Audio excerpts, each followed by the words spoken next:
I mean, believing, thinking differently, and acting differently. Don't lie to yourself about whether you're homeschooling or not. Because some of y'all are home fooling the hell around. What am I talking about?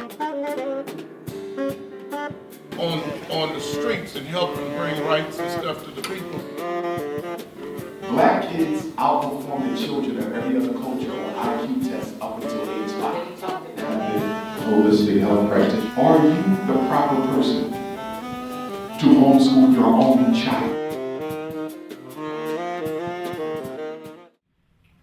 Dr. Umar, Doctor of Clinical Psychology and Certified School Psychologist, specialized in working with the parents of African American children who receive special education and/or are diagnosed with dissociative behavior disorder.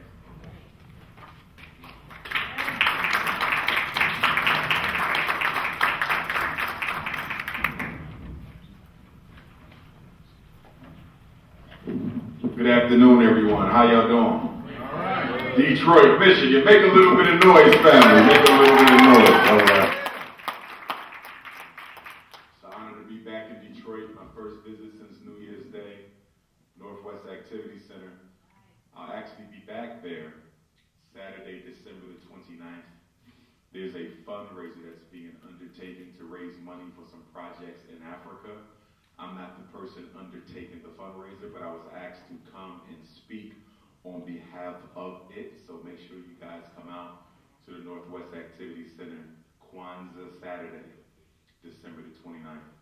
And I just got an invitation from a state representative up in Flint, Michigan, whose name I am forgetting, to come up to Flint, but I don't yet have a date for Flint.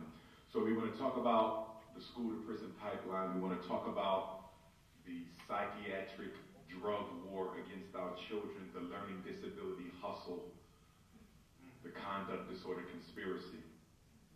For those of you who don't know me, I'm a certified school psychologist. Been studying psychology since I graduated from high school. I'm also a doctor of clinical psychology. I do clinical work, but most of my work is in the schools. Special education, this creature, was created by an act of Congress in 1975. It's called the Education for All Handicapped Children Act, Public Law 94-142. It appeared to be a good thing, and it was. But for black children, it became politicized and weaponized. Special ed law gives children with disabilities the right to two things. They have a right to a free and appropriate public education.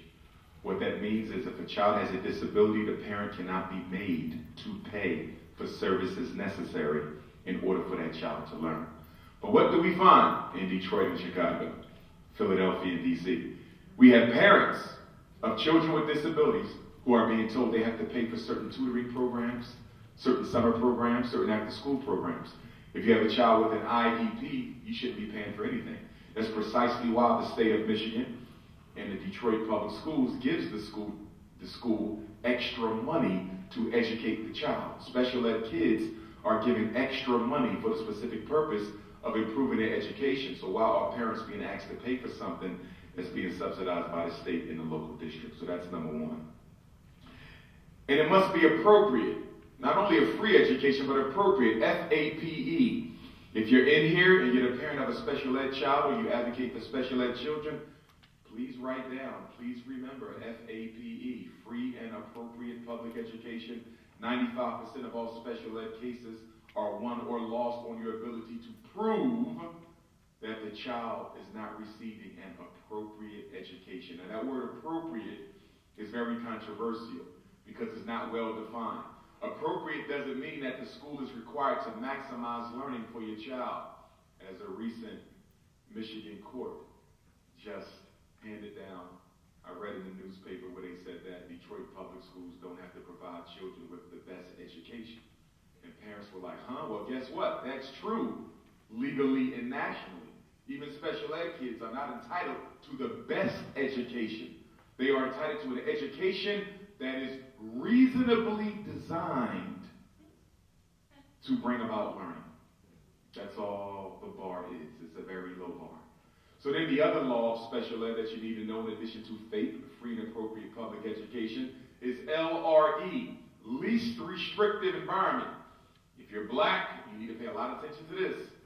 This is the anti-segregation clause of special ed. Least restrictive environment.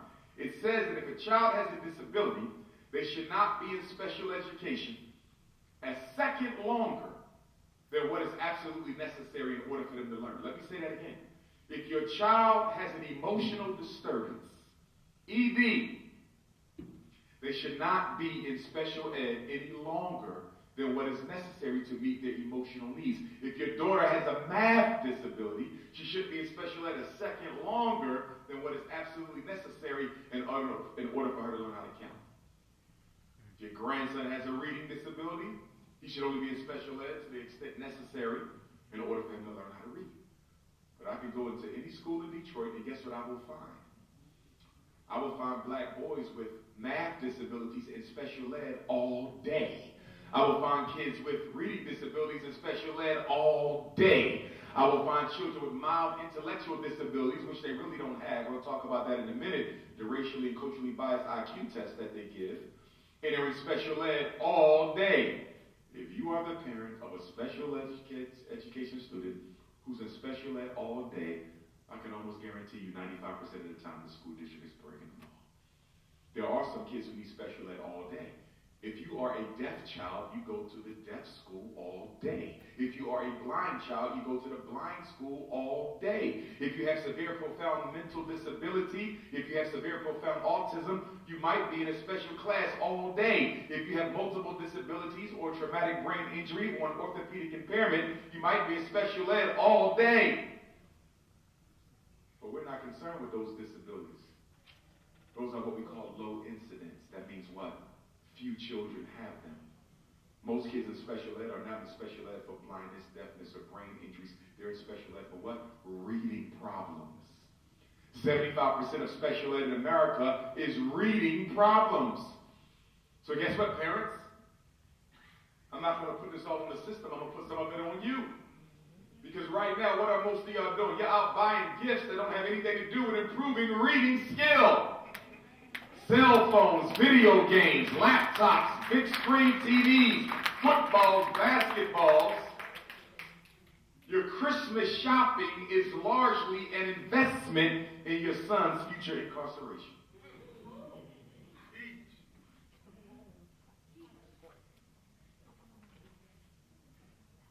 When I was growing up, the biggest distraction was the video game. Remember we walked around with the big Pac-Man, the big centipedes? The Game Boys? That was the biggest distraction. I thought nothing could ever replace video games in terms of distracting children from academic practice. But now we have social network. So on top of the video games, they got Twitter. On top of the video games, they got Facebook. On top of the video games, they have Snapchat. On top of the video games, you give them a cell phone with access to all these gadgets and devices, which are nothing more but time wasters. Time that should be spent at your kitchen table practicing. Last time I checked, if I want to be a good basketball player, I got to practice shooting. LeBron James is the greatest in the world. He practices for hours every day. If I want to be a good swimmer, I got to practice. So please explain to me how you want your son to be a good reader without no practice. The black parent is complicit in the school-to-prison pipeline because you're the one who's preparing your child to be butchered on the table of special education.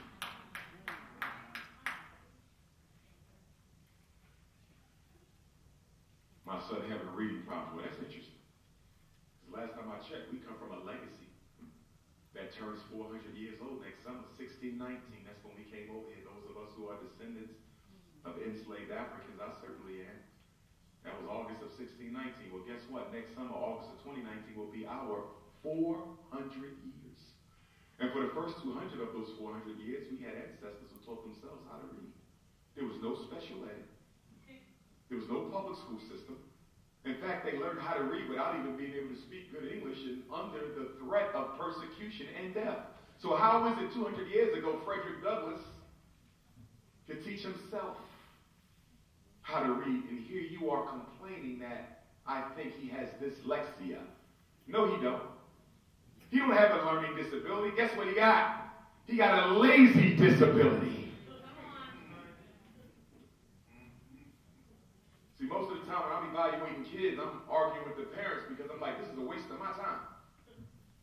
Well, he got reading problems. I know, but it's not a disability. It's a delay, it's a deficiency, but it's not a disability. He's not disabled. The problem is his priorities are in the wrong place, and so are yours.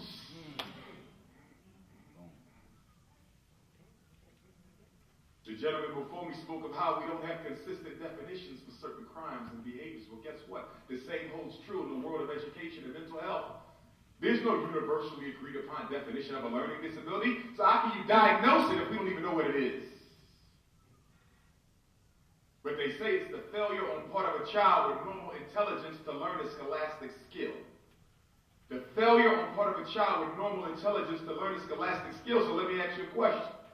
If your daughter has normal intelligence, if your son has normal intelligence, if your foster kid, adopted kid, niece, nephew has normal intelligence, how is it they can't learn how to read?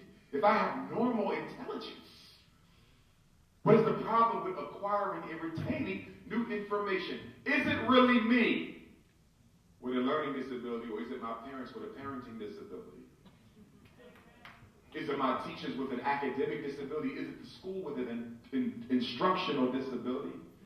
Is it the district with a pedagogical disability? And one of the biggest problems I have with special ed is the conflict of interest financially, because if I'm a principal, and I'm a former principal, soon to be again when we open up FDMG, but if I'm a principal in Detroit, and I got 10 black boys over here struggling with reading, and I know the reason they can't read is I know the feeder school they came from, never taught them, I got a big decision to make. Because if I say those boys don't have a reading disability, they can learn as well as anyone else, you know what I have to do now? I now have to scrape my already dismally low budget and find funds to get them extra help. And then I got to go to my teachers, most of whom are looking for excuses to blame somebody other than themselves for why the kids can't read, and tell them he's your responsibility. Or I can take the easy way out. Guess what that is? Call their parents up, say I want to test Raheem, Tay, Ron, little Mike, because I think he got a reading disability. And then I send him to my school psychologist, 99% of which are not black in this country. Let me say that again. Black school psychologists have one of the worst professional representation rates in any profession in America. There's more black lawyers than black school psychologists. There's more black engineers than black school psychologists. There's more black surgeons than black school psychologists. 99% of the people who evaluate our children and classify them with these glow-in-the-dark, can't be proven, unscientific disabilities, don't know them, don't understand them, and in many cases don't even like them.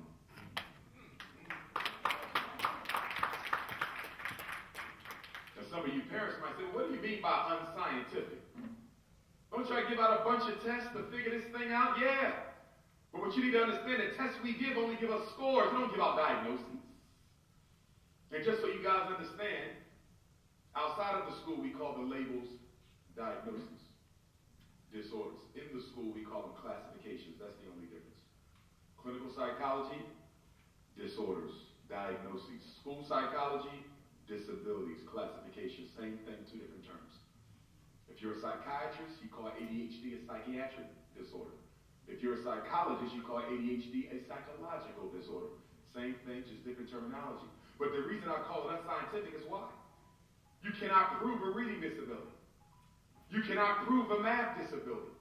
You cannot prove ADHD. You cannot prove conduct disorder. You cannot prove a mild intellectual disability. Show me if you can. You can't prove a reading disability. Let me demystify the reading evaluation. Let me demystify the psychological evaluation. All right, get your son. Well, it all starts with you, because first of all, you get a phone call. And somebody tells you, we think Tay is struggling with reading. And what makes it so bad is Tay might be in kindergarten.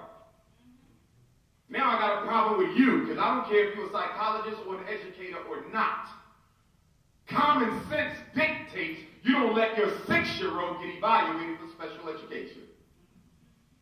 How can he have a reading disability? He just started learning how to. All these kindergartners and special ed for reading don't make no sense. And a lot of it is your fault because, again, in your house, video games and Snapchat rules, not books. And I know this because I'm a therapist, and when I go to homes to do therapy, I always take note of the reading material.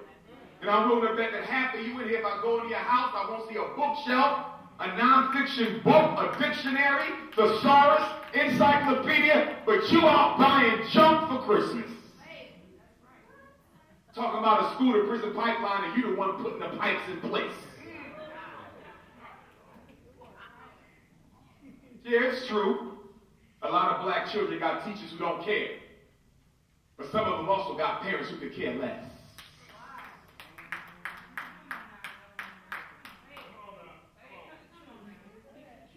I bring this, well, you get a phone call. Somebody tells you, Raheem got a problem with reading. And if you're simple, they'll say, we want an eval sign here. I want you to understand when you sign. When you sign that permission to evaluate, you are giving the school district the authority to interpret and decide why your son is struggling. Before you sign, you have the authority to determine why he's struggling.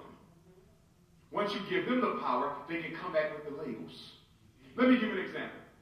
I don't have a son, I have two girls, but let's just say hypothetically I got a little boy. And I'm saying boys because special ed is almost exclusively a male thing. ADHD is almost exclusively a male thing. Ritalin, Adderall, Concerta, Medicaid, Cycler, Risperdal, Depakote is almost extremely, exclusively a male thing. Yeah. And what makes that so ironic is most black men in Michigan in jail for what? Nonviolent drug-related offenses. Selling crack and opium on the street. We don't agree with it.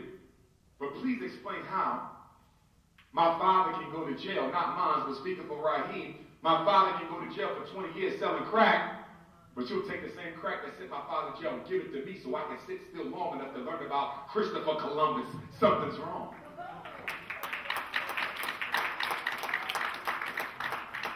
Ritalin is synthesized crack. Medicaid is synthesized crack. If it's not good for him to sell it on the street, why is it good for him to take it in school?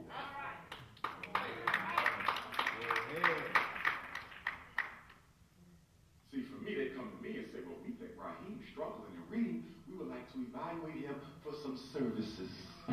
They love to tell you that. Some extra help. Special ed ain't no extra help. I'm still trying to find out what y'all find so special about special ed. I'm still trying to figure it out. Help me out. I'm the one who put the kids in there. Ain't nothing special going on in there but a special type of failure and a special preparation for prison and an extra low special reading skill. Special education is a joke. If you knew like I knew, you get tutoring for your child. You never put him in special ed. Dig in your pocket, stop buying Christmas gifts, and find you a retired teacher in Detroit, they all around. Get you an educator at the church, get you a college student, get you a high school student who's good in the skill where your child struggles, and pay them. It only takes 3 hours a week, Monday, Wednesday, Friday, 45 minutes. Not only will they get up to grade level, they will exceed it. Because unlike special ed, tutoring is actually individualized education. Now, I know that IEP you got says individualized education plan. There's nothing individual going on in that classroom. All they need is tutoring. But see, you would rather fight the school to get some tutoring than spend some of your hair money and get it. Or your Air Force One money and Timberland money, brothers. You get what you pay for. A couple years ago, my youngest daughter, her mother suspected she had a speech and language impairment. I knew it was a rush to judgment because sometimes you got to give them time.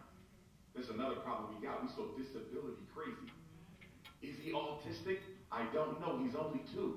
It could be a hearing problem. It could be selective mutism. It could be deafness. It could be trauma from abuse. There's a lot of things that look like autism that ain't autism. Just give it some time. I want to know now. Why? Because you want an SSI check. Got like the hustler system too. Everybody getting paid off black kids except black kids. And along the lines of autism, I suggest some of you parents think twice about immunizing your children because there's been enough information that come out now that clearly shows that MMR shot measles, mumps, and rubella seems to be the trigger for the autism. Remember 40 years ago when you and I was in school, we never had an autistic classmate, did we? I never had an autistic classmate. Your child now, get at least 2 every year. Why such an explosion in black autism? It's because of the immunizations. So then people say, well, why don't they just stop giving them out? 2 reasons why they're never going to stop the immunizations. Reason number 1, imagine a business where every child in America is your customer. Black, white, Latino, East Indian, every child in America is expected to take these immunizations. Do you really think the pharmaceutical industry is going to give up on this multi-billion-dollar hustle where every baby born is expected to ingest their toxic chemical for a fee from the government? And the other reason why they can't stop giving it out is because if they admit guilt, can you imagine how much money the United States government, Food and Drug Administration, would have to pay out in a class action lawsuit that involves every single parent in America? And then some of you say, well, wait a minute, Doc, if I don't get no shots, he can't go to school. That is not true. There's only 3 states in this country that require, mandate, that a child be immunized to go to public and charter school. That is Mississippi, West Virginia, California, and the District of Columbia, which is not a state, but that's the 4th. You live in Michigan. So guess what? In Michigan, you do not have to immunize your children. You either get a religious exemption or you can get a medical exemption. And you need to double check because there's 18 states, and I live in one of them, Pennsylvania, that has a personal family belief exemption. Does Michigan have it? You just did it? In fact, I ain't got my phone on. I could have checked real quick, but I think Michigan is personal family belief. You know what that means? You ain't got to have a religious excuse. You ain't got to have a doctor's note. You can simply write a letter saying, I don't trust nothing the government gives. Sign it, give it to the school, get it notarized. Get it notarized, give it to the school secretary, life goes on. Your children do not have to be immunized in Michigan. The school ain't going to tell you that, though. But let's get back to this evaluation. So if they come to me and say he's in the 3rd grade, can't read, can we test him? No. Why not? He's behind. Yeah, he's behind, but let me tell you why he's behind. He's behind, number 1, because last year in the 2nd grade, his teacher took maternity leave in January. My son had 15 substitutes from January to June. In the 1st grade, my son had a teacher fresh out of We Hate Black People University. Couldn't stand the kids and could barely read herself. And in kindergarten, my child was suspended so much from class that he wasn't around long enough to read anything. So this is not a reading disability. This is a miseducation. This is amazing because public school is the only industry in America where you blame the customer when you give them something that's faulty. If you go to the store and the milk is spoiled, you take it back to the store. It ain't your fault you got spoiled milk. You go to the car, they don't fix your brakes, you go back to the car shop. It's not your fault your brakes are squeaking. But when your child come home and can't read, instead of blaming the system responsible, you blame the child. Yeah. Teach. That's right. It's 50% school district, 50% home. Y'all guilty and they're guilty. Yeah, yeah. And the reason why we can't change nothing in public education is because the teacher union, I mean, wow, they're one of the most powerful unions in America. There's more teachers than almost anything else. They got the money and they got the votes. And that's why Barack Obama did nothing for education. That's why Donald Trump is going to do nothing for education. That's why Bill Clinton did nothing for education. That's why your mayor, your governor, your state rep, your U.S. rep, your state senator, your U.S. senator, they will never do nothing to fix the schools because you got to take on the teachers union. And politicians are scared of the teachers union because they got all the money and all the votes. There's one other union that they're very scared of too. And a lot of teachers are married to people who belong to that union. That's called the police.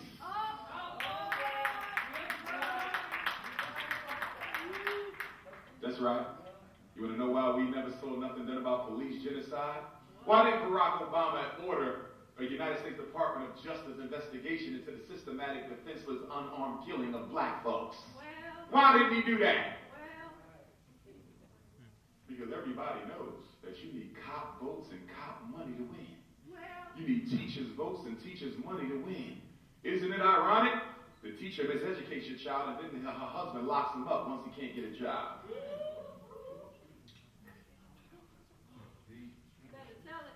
These are the facts, and they are undisputed, and I don't care who don't like them. So let's get back to the psychological evaluation. So you agree, Raheem going to get tested for his reading disability. All right. So I get Raheem, I bring him to my office. I got a whole battery of psychological assessments. Top of the list is the intelligence test. Then there's the achievement test. Then I'm going to give him a visual motor screening. I'm going to do some sort of psychological measure, some sort of behavior scale. I'm going to interview the teacher. I'm going to interview the parent. I'm going to observe your son in the classroom, and I'm going to review his academic record. And if there's any outside psychological or medical evaluations, I'm going to review them as well. Now, none of these items in my battery gives me a diagnosis. Not one of them will tell me Raheem has a reading disability. So how do I come to the conclusion that your son has a reading disability? I'll tell you how. We look at the scores. And based on my professional training, my expertise, my biases about black boys, are y'all following me? I make a professional guesstimation. Oh yes. Oh yes.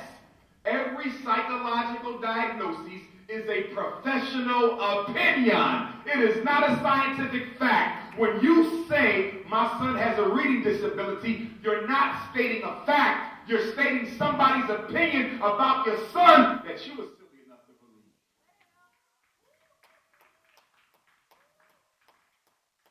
I'm a former school principal. You know what the difference is between a reading disability and not having one? It's the difference between a teacher who went an extra mile and one who didn't. It's the difference between a principal who said we want to work with him a little bit more before we give up and those who didn't. The difference between a reading disability or not is the difference between having an effective academic intervention program or having none at all. Most kids are in special ed because of financial circumstances. And then they tell you we need more money in Detroit public schools. Money is not the solution. Money ain't got nothing to do with it. Most independent schools operate on a lower budget than the public schools and produce a better educated learner. Money ain't got nothing to do with it. There's 3 R's in education: rigor, relevance, and relationships. All we hear about is rigor. Standardized testing. Rigor. But guess what? The rigor don't mean nothing if the teacher don't have a relationship with the child. What is the number one predictor of academic achievement in the classroom? The number one predictor of academic achievement in the class is the teacher's belief that the child can learn. Not money, not an incarcerated father, not a single mother, not Lil Wayne, 50 Cent, Jeezy, or Cardi B. It's the teacher's belief that he can learn. And we got some good teachers out there. I wouldn't dare condemn teachers, but they're not like the ones I had. My teachers never came to school with tight jeans and cleats, y'all. My teachers never came to school with stilettos on. My teachers were never already in their car before we left the door at the end of the day. This is a new educator now. It's a new swagalicious teacher. She want to party and teach when she gets some free time. But don't get me wrong, it's not easy being a teacher. You're standing up in front of a class for 40 hours a week. I speak all the time, all across the world, and I don't do it 40 hours every week. So I understand that teachers can get burned out. The problem with that is that principals don't identify the burned out teachers and provide them with the supports that they need. You can't do it. Teaching is the only profession you can't fire somebody because they can't do their job. Let me say that one more time. Teaching is the only profession in America where you cannot be fired for not being able to do your job. I know this for a fact. She can't teach and I need her out my school. We can't do that. Why? She's a union member. Oh yeah. We got to give her an academic. We got to help her. Professional development. She don't care about these kids and you can't teach concern. We can't get rid of her. But this is what we're going to do, Dr. Johnson. We're going to transfer her to the other side of Detroit. So she can go miseducate your kids now instead of mine. So I bring Raheem in, I give him all these tests, I get a whole bunch of scores, and then I make an opinion. And if the black parent is simple, or any other parent for that matter, you just swallow what I said. And it's a shame. None of you should ever let your third graders or lower, K through 3, should never be getting evaluated for reading or math, emotional disturbances in the kindergarten. Whip his ass! Excuse my French.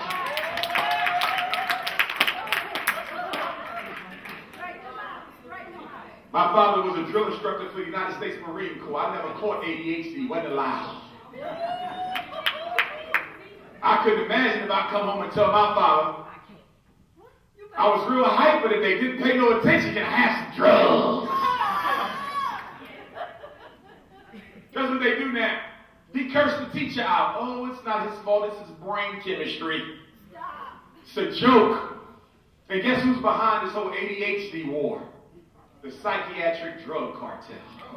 Publicly traded drug companies on Wall Street. Ritalin is a multi-billion-dollar-a-year industry.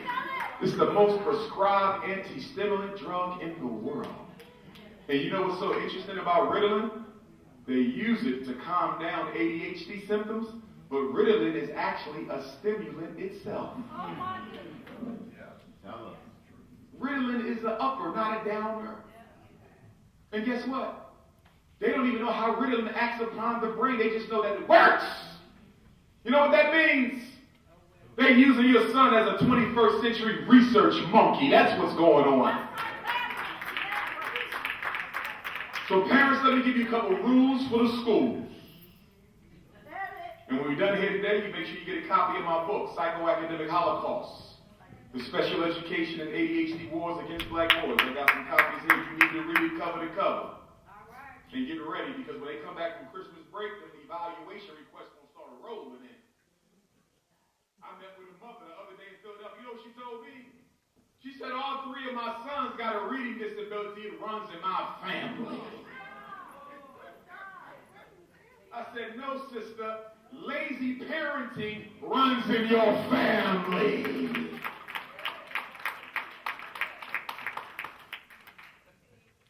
So let me give y'all some rules. What's the rules for the parents? Rule number 1. Black mother, listen up, because you're raising 75% of our children by yourself. Stop going to public school meetings by yourself. Let me say it again, black mother. Stop going to public school meetings by yourself. I know you tough and bold and you ain't scared, but that ain't the reason why you should not go alone. You should not go alone because you need a witness to the conversation. In case you ever have to file a complaint against Detroit Public Schools, you have somebody who can say they heard what they said. When you go by yourself, you have no witness. But notice the school got 10 of them in there with you. Don't go alone. Don't ever go alone. Always take somebody with you.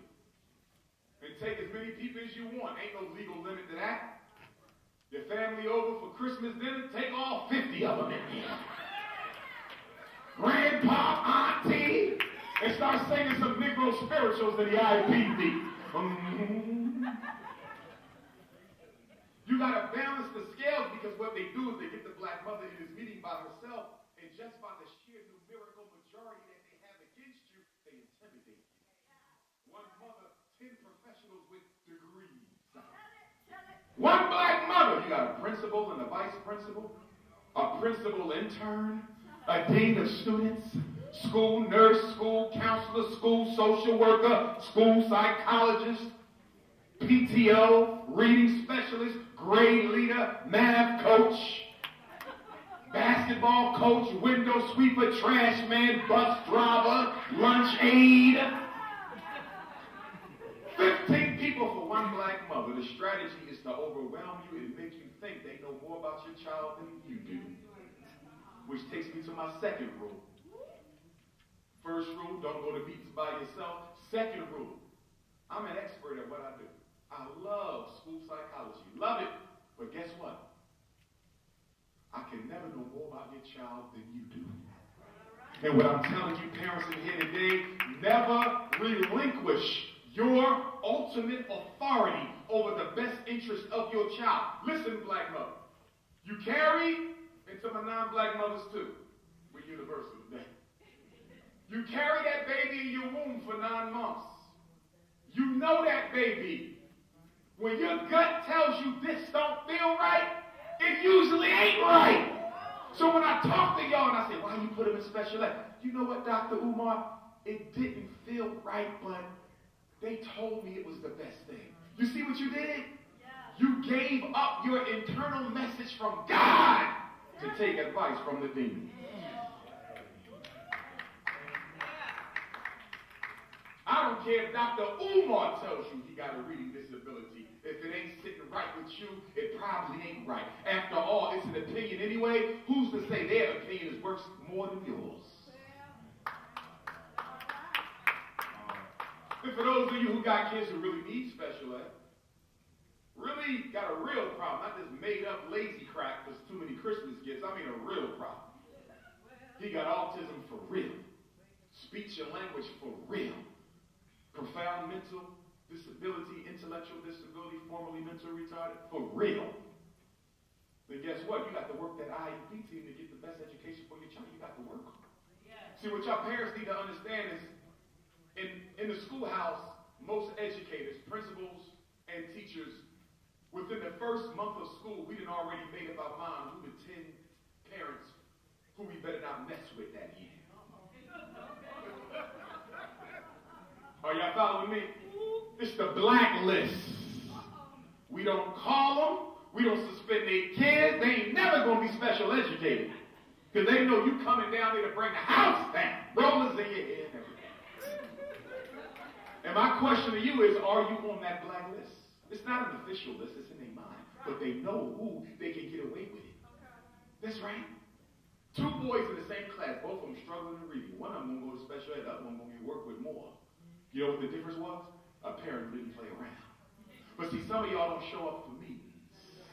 They got to fine you for IEPs. I got a big problem with a parent who sentences their child to special ed and don't even make sure that it's working for their baby. They got to fine you for an IEP and you the reason he's getting special ed in the first place.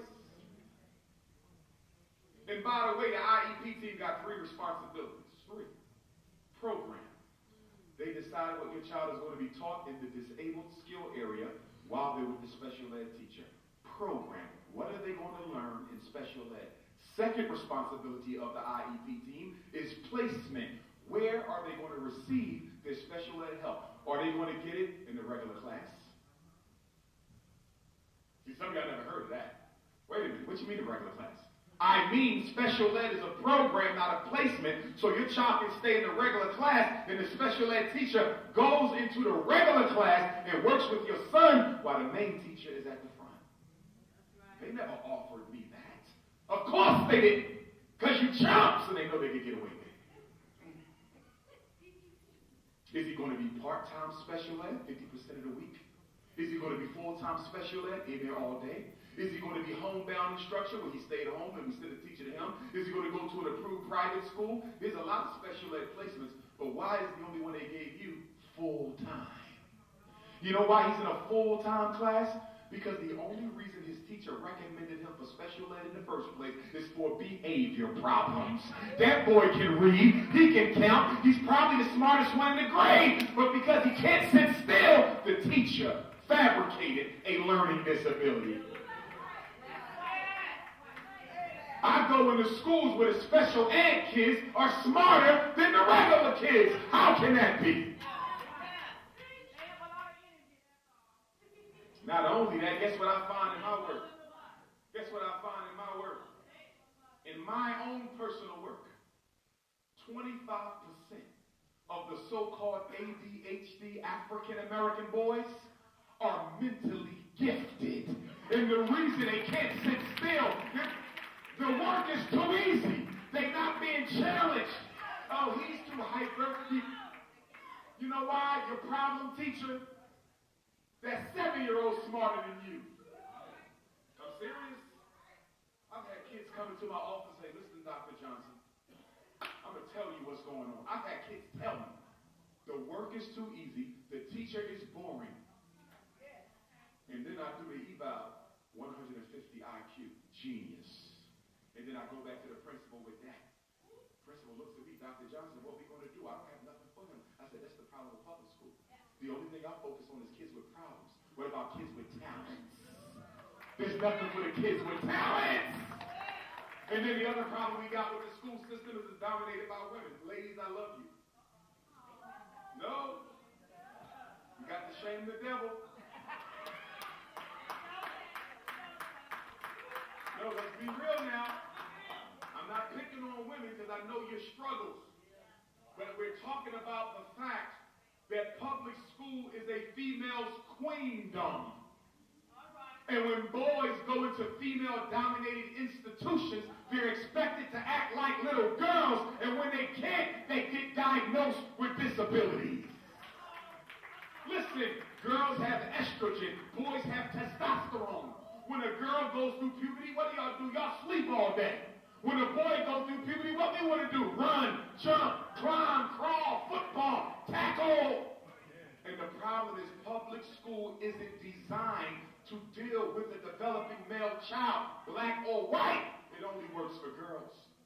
And so the boy has to effeminize himself to be successful. ADHD ain't nothing but traditional male behavior. In fact, do me a favor, Corn. Grab that Kente bag that Sister Julie got for me. I'm going to take out my DSM-5. I want to read the diagnosis of ADHD right now. I want to read it for y'all. So y'all know I'm not making this up. And by the way, on the back of the DSM-5, there's a picture of a gentleman by the name of Dr. Benjamin Rush. He was one of the signers of the Declaration of Independence. He was also Dean of Medicine at Pennsylvania Hospital. He was also a renowned racist who used to diagnose enslaved Africans with a disease called nigritude. His face is on the back of every DSM, right here. Benjamin Rush used to diagnose your ancestors with a disease called nigritude. Nigritude was a psychiatric illness that rendered the skin black. And it was a symptom of intellectual impotency. And he told white folks don't rub up against black folks because you can catch nigritude. Because the darker we are, the dumber we were. If you don't believe me, do your research. Well, guess what, brothers and sisters? ADHD is the new nigritude. Let me read the criteria for you. Queen Mother, let me know when I got 10 minutes left because I want to take all the time. I'm catching the African Holy Ghost with that. And while we at it, let me say something about the preachers who be pimping in the pulpit instead of serving the people. I'm going to talk about you.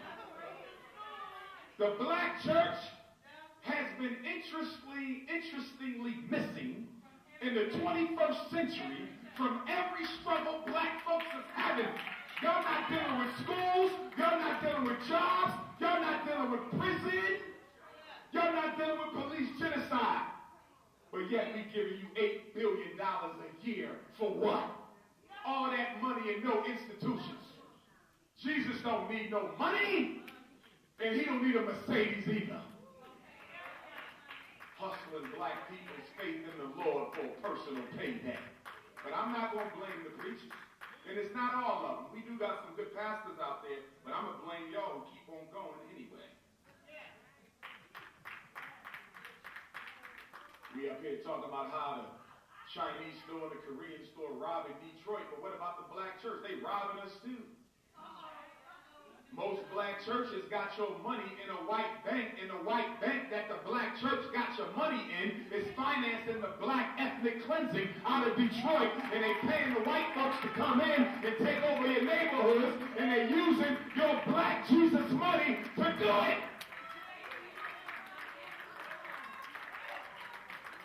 So how you going to tell me you doing the Lord's work, but you giving your money to the devil?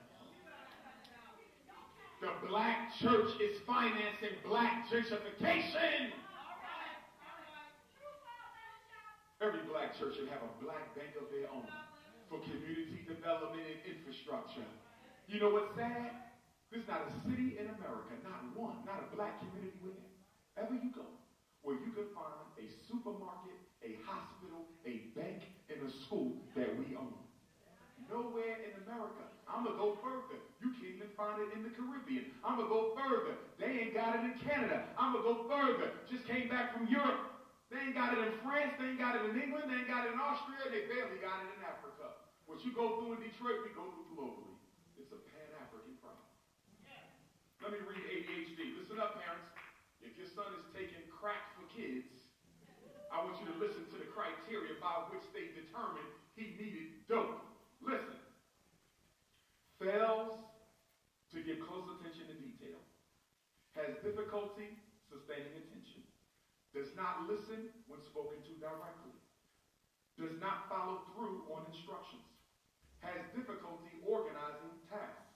Avoids, dislikes, or is reluctant to engage in tasks that require, get this, sustained mental effort. What child you know, black or white, ever engages in sustained mental effort? Half you Negroes in here don't engage in sustained mental effort, and you want your child to do it. Let's keep on going. Loses things necessary to get his work done. That's the criteria for mental disorder. Hold on. Is easily distracted. Isn't that every boy? Is forgetful in daily activities. Isn't that you and I? Hold on. Fidgets and taps with his hands and feet. Brothers, remember this is what we do. That's a disease. Leaves his seat when he's supposed to stay seated. Runs and climbs excessively. I thought that's what boys do. I thought that's what the hell we do. Let's keep going. Is unable to play quietly. I'm reading from the book, brothers and sisters, and this is the DSM-5. This ain't the 2, 3, or 4. This is the new one. Can't play quietly is a disease now. Let's go. Talks excessively.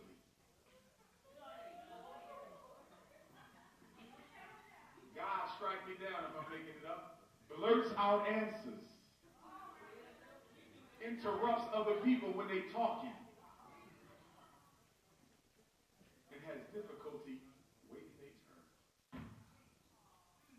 And that's why your son on 10 milligrams of Ritalin a day. Because you know what I just described you? This wasn't ADHD. I just gave you a normal, healthy, functioning boy. And that's the problem. Because women are not being trained in the education colleges and universities on how to deal with men. So the simplest solution is to do what? Give every boy a male teacher. You can't do that. As the gentleman said, we are in the era of radical feminism. You're not laying off no women so we can give these boys no male teachers. Are you crazy? We don't care if they learn or not. Public school is the females' kingdom, and nothing's going to change that. They don't want no teachers and no male teachers, especially no strong black males. They don't want you in there. No, they don't want you in there. I had a buddy of mine, he just became a school psychologist. I was his mentor. I said, going down to the school district of Philadelphia, tell them I recommended you. They only got 4 black males. Most of the school district is black. I know they're going to hire you on the spot. He called me back. They told him, we ain't hiring right now. You barely got any black males to test our kids. You got all white folks misdiagnosing our babies. You won't even hire him. He's brand new. They don't want us in. And guess why they don't want you in there, fellas? Because you're not going to stand by and watch them verbally abuse our little boys. A real black man ain't going to sit there and witness the child abuse that goes on in school. And see, the interesting thing, and the gentleman before me did an excellent job laying it out. You know what's real interesting about the child abuse thing?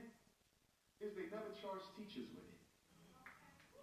And I would argue kids are abused verbally in school way more than at home. In fact, they don't even get to see you, but on the weekends, because you work 3 jobs, keeps the lights on. They get abused in school by the teachers.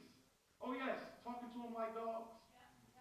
You see the news reports, how often every year you wake up and see another teacher and call a black kid an N-word and kept their job because the teachers union said that ain't enough to get them fired. Our boys need men, and they need strong alpha males. Parents, another rule.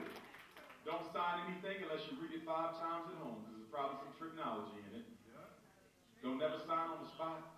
Black mothers, stop making them rush you into signing on the spot. You show up to drop off John, and they be like, can you sign this, please? We just need this for our workers. And most of y'all will sign and don't even read it. You read everything. But you never sign on the spot. Say, I'll take it with me. I'll read it and bring it back tomorrow. Well, we need it now. You're not going to get it now. If you want me to sign it, I'll take it with me. Because guess what? I work in the suburban schools with all the white kids, with the parents of doctors and lawyers and engineers, and I work in the hood schools where the parents is working and doing the best they can, and they do not deal with the white suburban parents the way they deal with y'all. The white suburban parents, they'll get that thing folded up in a nice envelope, and it'll go in Robbie's backpack. Parents that get it when they get home, they take their time to read it and sign it. But with the Negro parent, you sign now. Do you know why? The assumption is you don't care about your kids anyway. Just sign.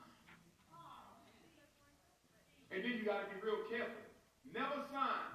Next rule for parents. I don't even know what number I'm on. I got ADHD. But the next rule, the beginning of the school year, they send a packet of information home. They want you to sign all the papers. Please read them. Because what they do now is they sneak into the packet the release of information form.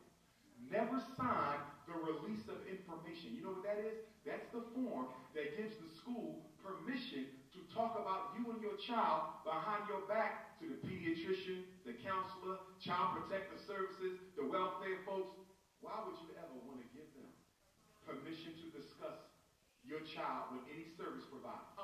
You tell them if there's any information to be shared, I'll do the sharing.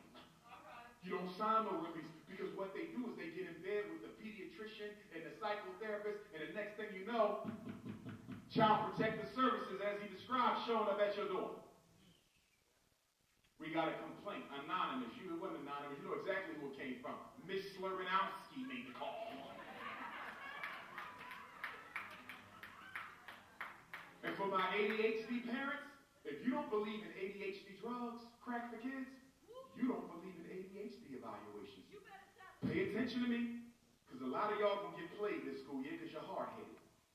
The only solution that America has for ADHD is dope. Let me say it again.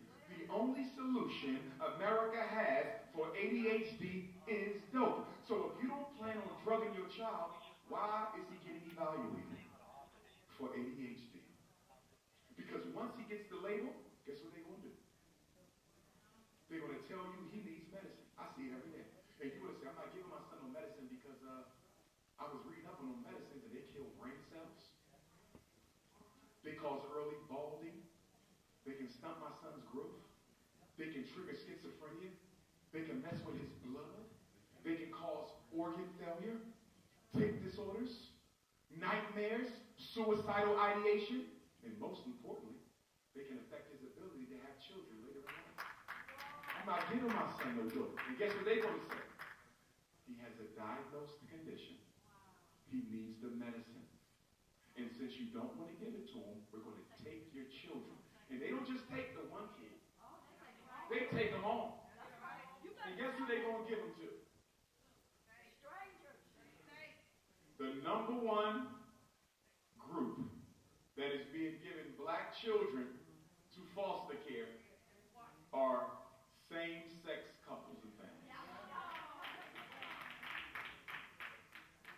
And we ain't dealing with that right now. We're in a public place. But I want y'all to be clear, though. That's what's going on.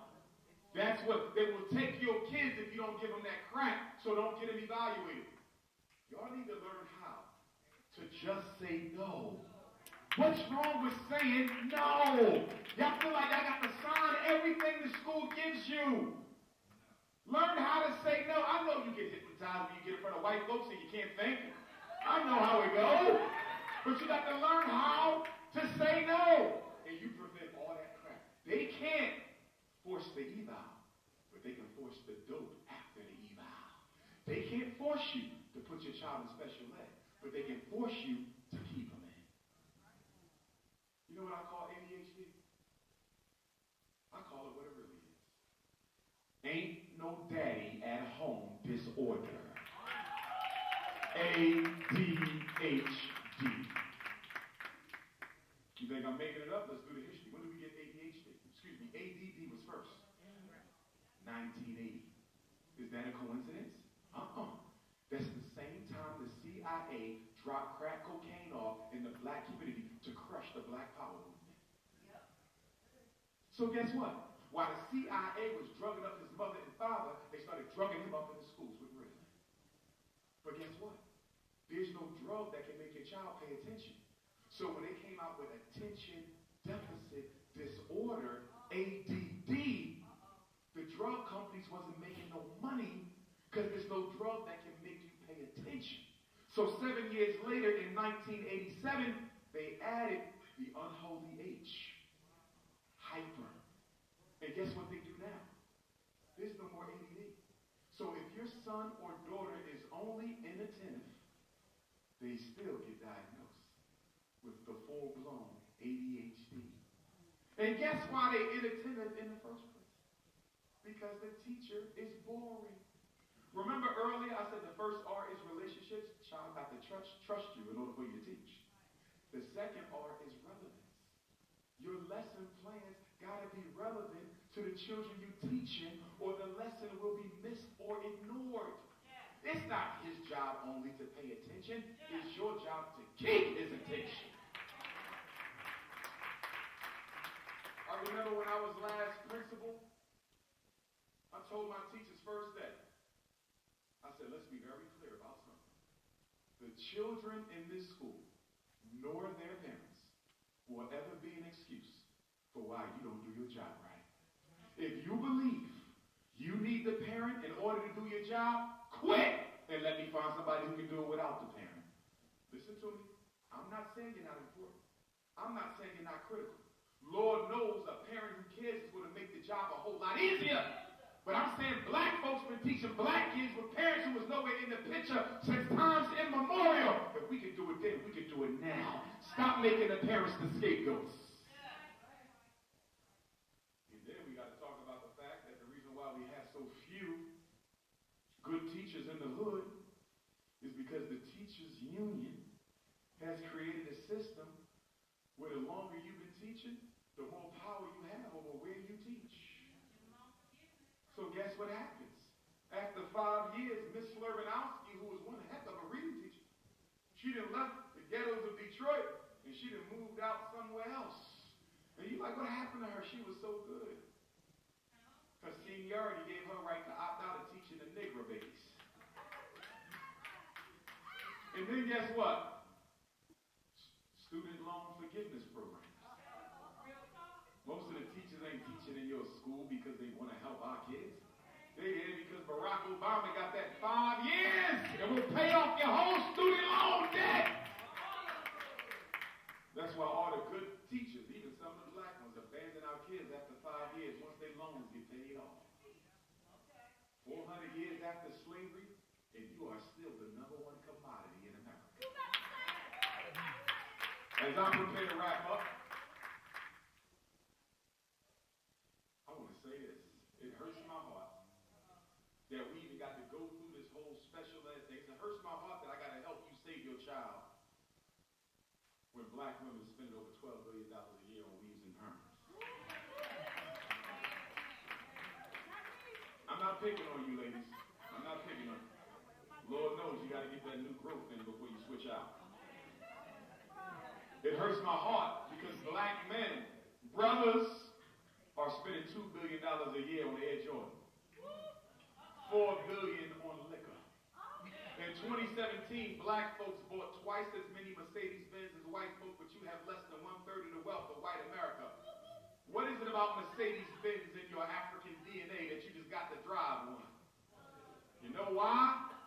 I think my Philadelphia brother Will Smith said it best when he said black folks spend too much money they don't even have, buying things they don't need to impress other black people they don't even like. You going into debt to outdo the next Negro. Black woman, as we go into this 400 years, I want black woman, y'all gonna have to meet, because I need y'all to come out of a room and decide that y'all going natural for our daughter's self-esteem level. If we want black girls to be proud of who they are, black women got to go natural, and black men, you got to help them go natural. The reason why they looking like that is because they know the that you want, we can make them grow natural overnight. Tell your queen you want her New Year's resolution to be a nappy head. Shave her bald and get all the perm hair out. You gotta go bald, sister. You gotta go bald. Black man, get her some nice, hot, vanilla strawberry hotep shea butter. And grease her head down every night and kiss that scalp. And talk to that hair, let it come on back now. Because black women, I ain't got to tell you this, and I don't want to get off topic, but y'all literally killing yourselves to look like your white female counterparts because a lot of the chemicals you put in your hair, I was in China at the beginning of this year, they're not even allowed to use those chemicals on the women's hair in China. They selling you toxic chemicals. Giving you brain cancer, skull cancer, messing with your babies in utero. Some of y'all in love with that Indian hair. Well, do you know how you get that Indian hair? In the Vedic tradition in East India, once a year the women purge spiritually. And part of the purging process, they cut off all their hair because the hair is considered to contain all of the negative energies that they've accumulated over 365 days. So then they take their spiritual filth contained in their hair, they bag it up and send it to Detroit, and you pay $300 a bag for that filth. You put another woman's waist on your crown, and you wonder why you're crazy. But let me not digress. Take out your cell phones. I'm going to give you my number in case you ever got to reach Dr. Umar. Take them out. Some of y'all sitting there and take a phone out yet. You don't care about them kids. I'm going to give you my phone number 3 times. 215-989-9858. 215-989-9858. 215-989-9858. Email address, DRUMAR. It's my name. No periods, no spaces. Dr. Umar Johnson. DRUMARJOHNSON@yahoo.com. 3 more points. If your child is ever evaluated by a public or charter school, and you do not agree with the determination, if they come back and tell you he's retarded, learning disabled, autistic, emotionally disturbed, if you don't agree with it, you have a federal right to a second opinion. It's called independent educational evaluation. Please hear me, parents. All you have to do is write a letter to the principal and say, y'all determine my son has a reading disability. I don't agree with it. I believe he simply has never been taught. I'm requesting my federal right to an independent educational evaluation by a school psychologist of my choice. Once the principal approves your request, you find your own psychologist. As long as they're certified in the state of Michigan, they reevaluate your child, and the invoice goes to the school district. So don't ever tell me they forced anything. You always have a way out.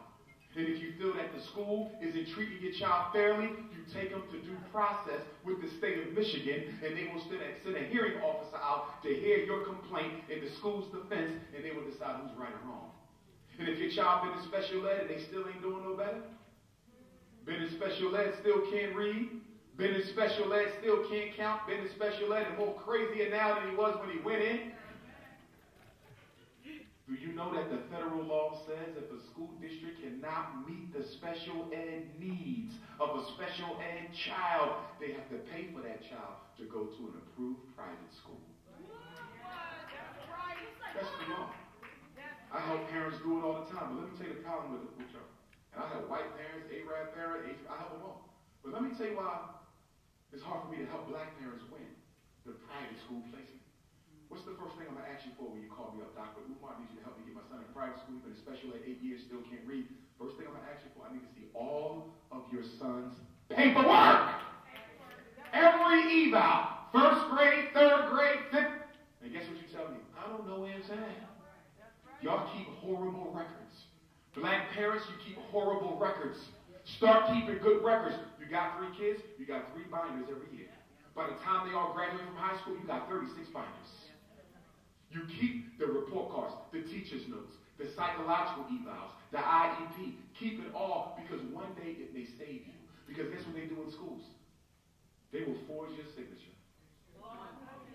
If you You a sloppy, lazy parent? Trust me. I work with the lawyers, and the lawyers break the law more than everybody else. The lawyers will tell the special ed liaison, forge her name. I've seen it. Because she won't know if she signed it or not, because she ain't involved. And then you go to a meeting and you be like, I don't remember telling y'all that I agreed to put my son in a discipline school. You didn't. They forged your signature. But because you don't have your own paperwork together, their paperwork will trump you every time. See, the school is going to show up with 50 boxes of information, and it's all lies, but it looks good. You're going to show up with your memory, snapping your damn neck, and that is not going to win no hearing. The other thing, never ever let your child get evaluated for an emotional disturbance. How do you know they want to evaluate for emotional disturbance? They call you up and they say, Raheem is having behavior problems. Stay with me. Well, if he's having behavior problems or emotional problems, and the school wants to evaluate, we don't diagnose these in school. ADHD is not a special ed disability, it's a mental disorder. Depression, conduct disorder, they come out of this book. This ain't special ed, this is clinical psychology. Special ed is school psychology. So when the school says we want to test for behavior and emotions, there's only one label in special ed. There's only one label in special ed that speaks to emotions and behaviors. Emotional disturbance. Let's look at them. Blind, deaf, learning disabled, autism, emotional disturbance, intellectual disability, speech and language. Did I say autism? Orthopedic impairment, autism, traumatic brain injury, developmental delay, multiple disabilities. The only one that deals with behavior and emotions is ED. And if you've ever been to an ED class, you will see the only person emotionally disturbed is the damn teacher. Dealing with 25 boys breakdancing on the ceiling. If it was up to me, emotional disturbance wouldn't even exist. Those classes are a disgrace to education. There's no learning going on. Y'all know the class. Remember when you went to school, it was that one class all the way downstairs by the boiler next door to Fred Krueger. They never came out. The bathroom was in the class. The lunch was in the class. That's emotional disturbance. And guess what? Most of them not emotionally disturbed. They just have personal problems that nobody cared enough to deal with. And I want to close on that. Don't you go getting your child evaluated for special ed where you know their problems don't have nothing to do with learning. What am I talking about? There's 5 functions of a child's behavior. One is lack of attention. Your son can't sit still, not because of ADHD, but his father's in jail and his mother refuses to take him to go see him. Children don't talk out their problems, they act out their problems. If she's seeing her mom get beat by her father every day, she's going to be emotionally disturbed. You know what's really going on. Home life trauma. But instead of you being honest with yourself, oh, she might have a reading problem. No, the hell she don't. Y'all her problem. I'm seeing too many black kids being put in special ed for family problems that they got nothing to do with learning. She's sleeping all day in school. Why is she sleeping all day in school? Because she's a sex abuse victim and Uncle Johnny is the abuser and nobody won't say anything about it and she still got to see Uncle Johnny every day when she go to grandma's house. See, we can talk about the Roman Catholic Church all day long, but the black community does as much to hide its pedophiles as does any other community. That's right. That's right. And the boys too. In case you don't know, women abuse as much as men. So choose your babysitters wisely. Last thing I want to say. If the school calls you talking about behavior, as they always do, what's the first thing you're supposed to do? First thing you're supposed to do is write a letter to the principal. Y'all been calling me about my son's behavior. I'm going to hire a private psychologist, social worker, behavior specialist, or licensed counselor. They're going to come into my son's class and they're going to observe him on 3 different days subjects at 3 different times. You're going to pay somebody, and it's going to cost you about $100 or $200, and you're going to pay them to go in there. Why is Dr. Umar telling you to hire your own expert to go into the school and observe? Because sometimes teachers make stuff up. Sometimes your son ain't really the problem. Sometimes they exaggerate what's really going on. Sometimes there's another child worse than yours. But that child wasn't identified because he may have had the complexion for protection.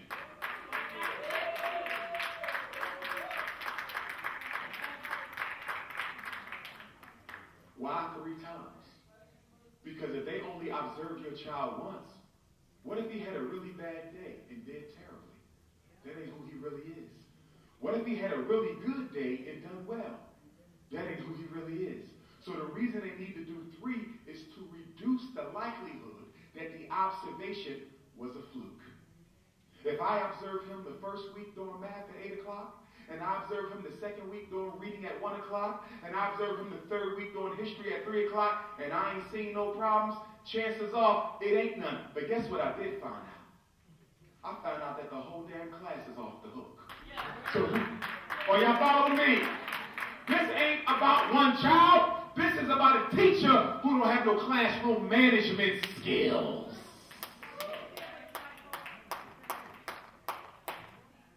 If it was up to me, if I was superintendent of Detroit, if I was superintendent of any district, if I was the United States Secretary of Education, 3 things I would do.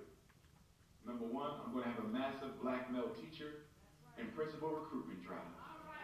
I'm putting black men in them classes. Because I know that's the solution. Black boys deal with their mothers all day long. They are suffocated with feminine energy. Grandma, auntie, sister, mommy, teacher. They need some men in their lives. What's the second thing I'm going to do? I'm going to order a quality assurance review of every child in special ed to see whether or not they really belong in there, because half of them are only in there for being behavior problems, and the other half are in there so the school can hustle them, because special ed is a business. Special ed is a racket. Special ed is a hustle. Making money off kids you know you never taught. I want to leave you with a quote from my ancestor, Frederick Douglass. My family was brought to America in 1701. A black man by the name of Bailey, stolen from West Africa, most likely Nigeria. He was brought to Talbot County, Eastern Shore of Maryland, where he married a black woman by the name of Selah, for whom my 7-year-old daughter is named. In 1745, they had Grandma Jenny. In 1774, Grandma Jenny gave birth to Grandma Betsy. Grandma Betsy was born a slave, but she married a free black man. His name was Grandpa Isaac. In Maryland, the condition of the children was dependent on the condition of the mother. Since Grandma Betsy was a slave, although Grandpa Isaac was free, all 12 children would be enslaved as well. 2 of their daughters was named Harriet and Young Betsy. Young Betsy being my 5 times great-grandmother. These 2 sisters were raped by the slave master who owned our family, European by the name of Aaron Anthony, whose great-great-great-grandson I met in Maryland 2 years ago. Anyhow, Auntie Harriet, in 1818, as a result of the rape, gave birth to Frederick Augustus Washington Bailey. At the age of 20, Frederick Bailey ran away, changed his name to hide his identity, because the fugitive slave law made it legal to go and trap slaves all the way from Detroit all the way down to the Deep South. And so Frederick Bailey became Frederick Douglass. The next year, in 1819, Harriet's little sister, my 5 times great-grandmother, young Betsy Bailey, was also raped by the same slave master, giving birth to Frederick's half-brother and first cousin, Stephen Henry Bailey. If you've ever read Narrative of the Life of Frederick Douglass, he talks about growing up on Tuckahoe Creek with Cousin Stephen. That's my 4 times great-grandfather. Cousin Stephen wasn't lucky enough to run away. He didn't escape. He stayed on the Lloyd's plantation, still stands in Maryland today, looking just like the slave house it was 300 years ago. He married a black woman by the name of Caroline, my 4 times great-grandmother. We didn't learn how to read until the NAACP was founded in 1909. Their firstborn child, my 3 times great-grandfather, George Washington Bailey, the first black public school teacher in Talbot County, Maryland. Well, the Civil War starts in 1861. When the Civil War starts, Frederick doesn't fight. But Frederick sends two of his sons, Louis and Charles. They go north to Boston, and they enroll in the Boston, Massachusetts 54th Colored Regiment. If you ever seen the movie Glory, starring Denzel Washington and Morgan Freeman, Glory was about the sons of Frederick Douglass, my two cousins who fought in the Civil War. Other notable blacks fought in the 54th as well. Grandpa Stephen and Grandpa George, father and son, fought side by side, United States Colored Troops of Maryland. When the Civil War was over, Grandpa George married Grandma Annie Wayman. My three-times great-grandmother Annie Wayman was the niece of Bishop Alexander Wayman, the seventh bishop of the African Methodist Episcopal Church and the original founder of the Philadelphia Underground Railroad office that William Still would later inherit.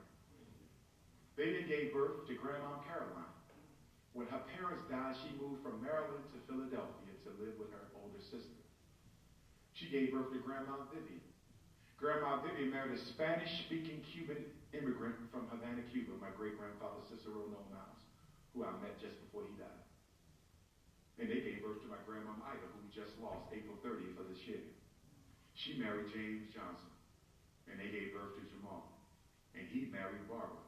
And on the anniversary of the Nat Turner War, the Haitian Revolution, and the George Jackson Prison War, Umar Johnson was born in North Philadelphia. I say that to say, brothers and sisters, that we coming up on 400 years.